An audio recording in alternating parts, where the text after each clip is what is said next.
Hello everyone. चलिए start करते हैं मार्केट स्ट्रक्चर टाइप 11 और ये लास्ट स्ट्रक्चर होगा मार्केट स्ट्रक्चर का। ओके, जैसा कि हम जानते हैं टोटल 11 टाइप के मार्केट स्ट्रक्चर होते हैं और ये अभी हम देख रहे हैं टाइप 11। टाइप 10 तक ऑलरेडी हम देख चुके हैं। अगर आप इस वीडियो पे नए हो तो पहले जाकर टाइप 1 टू टाइप 10 तक का वीडियोस देखो, अदरवाइज ये वीडियो आपको नहीं समझेगा। ओके, चलिए स्टार्ट करते हैं। तो सबसे पहला हमारा काम क्या होता है? सबसे पहला हमारा काम यह होता है कि हम रेजिस्टेंस और सपोर्ट फाइंड करेंगे कि कहाँ है रेजिस्टेंस और कहाँ है सपोर्ट। तो कैसे फाइंड करेंगे? हम आ जाते हैं ऑप्शन चेन में और ऑप्शन चेन में इस तरीके से हम ढूंढेंगे कि कहाँ है रेजिस्टेंस एंड सपोर्ट। तो जैसा कि हम जानते हैं कि रेजिस्टेंस कैसे फाइंड करते हैं, कॉल की साइड में वॉल्यूम की कॉलम में जिस भी स्ट्राइक प्राइसेस पर हाईएस्ट वॉल्यूम रहेगा उसे हम रेजिस्टेंस मानेंगे। जैसा कि हमें हाईएस्ट वॉल्यूम एक ही जगह पर दिख रहा 100% और वो है 23,500 के ऊपर। ओके, मतलब क्या कि 23,500 हमारा रेजिस्टेंस है जो कि लगा लिया गया है। ओके, सपोर्ट कहाँ ढूंढते हैं? हम पुट की साइड में सपोर्ट ढूंढते हैं, देखते हैं सपोर्ट हमें उधर मिलता है कहां पर? वॉल्यूम की कॉलम में जिस भी स्ट्राइक प्राइसेस पर हाईएस्ट वॉल्यूम होगा वो हमारा सपोर्ट कहलाएगा। ओके, तो सपोर्ट 23,500। मतलब क्या कि 23,500 ही रेजिस्टेंस है और 23,500 ही सपोर्ट है। क्लियर है ये बात? ऑलरेडी हमें पता है ऑप्शन चेन के जरिए ऑफ कोर्स ये होता है कि एक ही स्ट्राइक प्राइसेस पर रेजिस्टेंस एंड सपोर्ट दोनों हो सकते हैं। अब रेजिस्टेंस या सपोर्ट में क्या कोई चेंजेस हो रहे हैं? क्या कोई चेंजेस हो रहे हैं? पहचानेंगे हम।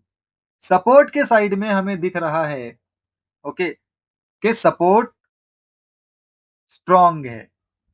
कैसे पहचाना हमने स्ट्रॉन्ग है? अगर मुझे उसी वॉल्यूम कॉलम में, पुट साइड के वॉल्यूम कॉलम में जहां हमने सपोर्ट फाइंड किया, उसी वॉल्यूम कॉलम में कहीं अदर दूसरे स्ट्राइक प्राइजेस पर मुझे मोर देन 75% वॉल्यूम नहीं दिख रहा है, इसका मतलब सपोर्ट स्ट्रॉन्ग है। सिंपल सी बात है। अगर मोर देन 75% रहता तो जिस तरफ वो परसेंटेज इंक्रीज है, चाहे वो नीचे की तरफ या ऊपर की तरफ, तो हम कहते कि वो ऊपर की तरफ या नीचे की तरफ शिफ्ट होने की कोशिश कर रहा है। लेकिन फिलहाल स्ट्रॉन्ग है, कहीं कोई हमें चेंजेस नहीं दिख रहा है। सो टाइप 11 में आपको इस तरीके से भी देखने मिलेगा ओके कि सपोर्ट जो है वो कुछ भी हो सकता है। हम अज्यूम करके ये चलते हैं अभी टाइप 11 का स्ट्रक्चर है मार्केट में। ओके, तो सपोर्ट वहां पे आपको कुछ भी देखने मिले उससे कोई हमें फर्क नहीं पड़ेगा, चाहे वो स्ट्रांग हो, चाहे वो अपवर्ड्स हो या फिर डाउनवर्ड्स हो। कहने का मतलब चाहे वो ऊपर शिफ्ट होने की कोशिश कर रहा हो या फिर नीचे शिफ्ट होने की कोशिश कर रहा हो। लेकिन रेजिस्टेंस क्या है यहाँ पर? रेजिस्टेंस क्या है यहाँ पर? रेजिस्टेंस अनबैलेंस्ड है। रेजिस्टेंस अनबैलेंस्ड है। कैसे पहचानेंगे हम अनबैलेंस्ड को? कंडीशन पिछले वीडियो में भी हमने देखा था और इस वीडियो में भी यहाँ पे आपको लिखा हुआ है कि क्या कंडीशन होना चाहिए अनबैलेंस्ड का। ओके, सबसे पहला condition, percentage should be increased on more than 3 strike prices और मिनिमम ऑन 3 स्ट्राइक प्राइजेस। कहने का मतलब कि जो मोर देन 75% इंक्रीज होते हैं वो 3 स्ट्राइक प्राइस से ज्यादा के ऊपर होने चाहिए या फिर कम से कम 3 स्ट्राइक प्राइस पर होने चाहिए। तो यहाँ कितने स्ट्राइक प्राइजेस पर है? एक, जो खुद रेजिस्टेंस है। दो, 78%। तीन, 88%। चार, 78%। पांच, 94%। 5 स्ट्राइक प्राइजेस पर इंक्रीजमेंट है, मुझे यहां पर दिख रहा है। ओके, दूसरा क्या कंडीशन है? इफ परसेंटेज इज इंक्रीजिंग और decreasing just 1 to 2% in the time of 15 to 30 to 60 minutes. कहने का मतलब 15 मिनटों में, आधा घंटों में या 1 घंटों में मुझे ये परसेंटेज महज 1-2% इंक्रीज डिक्रीज होते हुए दिख रहे हैं, कहने का मतलब ये कि वो अनबैलेंस्ड है। अगेन से अनबैलेंस्ड का कॉन्सेप्ट बहुत अच्छे तरीके से समझना, कंफ्यूज्ड मत होना, बहुत कंफ्यूजन होता है आपको अनबैलेंस्ड के कॉन्सेप्ट को समझने में। ओके, सिंपल सा तरीका है। पहला तो 3 स्ट्राइक प्राइजेस मिनिमम होने चाहिए, जो दिख रहा है कि हाँ भाई 5 है, 3 से ज्यादा ही है। दूसरा कि ये परसेंटेज स्टक होने हुए चाहिए, मतलब ऐसा नहीं कि कंटिन्यू अच्छा खासा डिक्रीज हो रहा है, फिर से इंक्रीज हो रहा है, फिर इंक्रीज हो रहा है, फिर डिक्रीज हो रहा है, ऐसा नहीं। स्टक हो जाना चाहिए कि आधे घंटे तक मुझे ये परसेंटेज, अभी अब पिछले आधे घंटे में 92% दिखा था, ये महज 94% ही हुआ, मात्र आधे घंटे में 2% बढ़ा। ओके, और ये जो 78% दिख रहा है महज 80% था, और अभी 78% दिख रहा है। ये जो 85% था वो पिछले 1 घंटे में महज 88% दिख रहा है। ये जो पिछले आधे घंटे, 40 मिनट, 1 घंटे में 75% था, वो महज 78% दिख रहा है। मतलब कहने का क्या, नॉर्मल जो परसेंटेज इंक्रीज या डिक्रीज होते हैं वो आप नोटिस करोगे, जो उसका एक, मैं नॉर्मल स्पीड की अगर बात करूं, ठीक है, एक स्लो इंक्रीजमेंट होता है, एक नॉर्मल इंक्रीजमेंट होता है, और एक स्टक हुआ हुआ जो होता है, वो जो अभी इस कंडीशन में होता है, मतलब स्टक हो जाता है। ओके, नॉर्मल स्पीड कैसा रहता है कि हाँ, हर 2-3 मिनट में 1%, हर 5 मिनट में 1% इंक्रीज हो रहा है। ओके, 1-2% ऐसे इंक्रीज होते हैं हर 5 मिनट, 4 मिनट, 3 मिनट के ऊपर, नॉर्मली आपको ऐसा दिखेगा। और अगर स्लो इंक्रीजमेंट है तो कैसा दिखेगा कि हाँ चलो भाई 10 मिनटों में, 8-10 मिनटों में 1% दिख रहा है, 2% दिख रहा है इंक्रीज होते हुए। लेकिन वही जब 20-25-15 मिनटों में, आधे घंटे में ही 1%, 2% सिर्फ इंक्रीजमेंट या डिक्रीजमेंट दिखे, तो उसको हम स्टक मानते हैं। ओके, और 1 घंटे तक हो जाए तो फिर तो और भी वो स्टक है, मतलब परसेंटेज हिलने को नाम ही नहीं ले रहा। ओके, महज ये 78% था, 76% हो रहा है, कभी फिर 79% हो रहा है, फिर 77% हो रहा है, यहीं पे अटका हुआ है। ये 88%, कभी 85% दिख रहा है, कभी 89 दिख रहा है, कभी 86 दिख रहा है, वहीं पे अटका हुआ है। ये 78% कभी 80% दिख रहा है, कभी 77% दिख रहा है, कभी 79% दिख रहा है, कभी 78% दिख रहा है, ये कभी 94% दिख रहा है, मतलब वहीं आसपास में अटके हुए हैं, 1-2% का बस इंक्रीजमेंट डिक्रीजमेंट है। ओके, और समय कितना, आधे घंटे हो चुके, 1 घंटे हो चुके, स्टक वहीं पर है। तो जिस साइड में जब ये स्टक रहता है ना, इसको हम अनबैलेंस्ड बोलते हैं। ओके, जिस साइड में अनबैलेंस्ड रहेगा वो उस साइड में प्रेशर क्रिएट कर रहा है। मतलब क्या, रजिस्टेंस के साइड में अनबैलेंस्ड है, इसका मतलब मार्केट में बुलिश प्रेशर क्रिएटेड है, बुलिश प्रेशर मार्केट पे पड़ रहा है। मार्केट ऊपर जाने के लिए हाई पॉसिबिलिटी है, ऊपर जाने का मार्केट के पास रेंजेस है। और कहां तक जा सकता है, क्या पॉसिबिलिटी हो सकती है, तो जहां तक इंक्रीजमेंट है, जैसा कि मुझे दिख रहा है रेजिस्टेंस इस वक्त है तो 23,500 पर, लेकिन इंक्रीजमेंट 23,700 पे है ना, 700 तक है वो इंक्रीजमेंट। तो मार्केट पॉसिबिलिटी रखता है कि वो 23,700 तक जा सकता है। ओके, और इस टाइम पे अगर सपोर्ट के साइड में हमें फेवर मिल जाए कि या तो वो स्ट्रांग रहे या फिर सपोर्ट भी ऊपर शिफ्ट होने की कोशिश करे, तब तो और भी अच्छी बात है। मतलब दोनों के साइड से बुलिश प्रेशर मिल रहा है, बहुत बेहतरीन अपॉर्चुनिटी है। ऐसे केस में, ऐसे सिचुएशन में, ऐसे टाइम में हम कहां से ट्रेड एग्जीक्यूट कर सकते हैं, अगर बात करें तो जहां पर सपोर्ट है, ये तो हमारा हो गया बॉटम लेवल, अगर मानते हैं अभी स्ट्रांग है सपोर्ट। ओके, ये है हमारा बॉटम लेवल जो कि सेफेस्ट लेवल है। ओके, सेफेस्ट लेवल है। इसके अलावा क्या, ये है हमारा सेकंड बॉटम लेवल जो कि सेफ लेवल है। और ये क्या है, क्योंकि रेजिस्टेंस भी वहीं पर है 23,500 पर, तो ये हमारा सेकंड टॉप लेवल है। अब second top level of course risky level रहेगा। ओके, ये रिस्की लेवल है। तो कोशिश हमेशा हम ये करेंगे कि एटलीस्ट जो है हम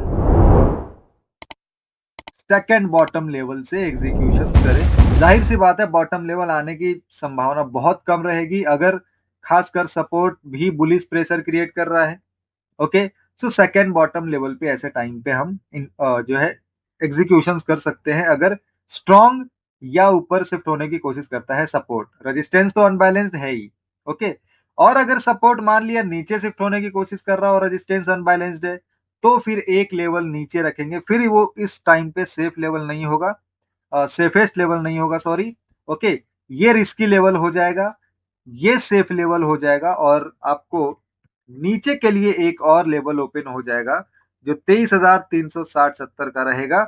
इस लेवल से फिर हम क्या कर सकते हैं, उस टाइम पे जब रजिस्टे सपोर्ट जो है वो नीचे शिफ्ट होने की कोशिश कर रहा है तो उस टाइम पे इसको हम मानेंगे सेफेस्ट लेवल और यहां से एंट्री करने की कोशिश करेंगे या कम से कम यहां आने की वेट करेंगे, यहां से एंट्री करने की कोशिश करेंगे।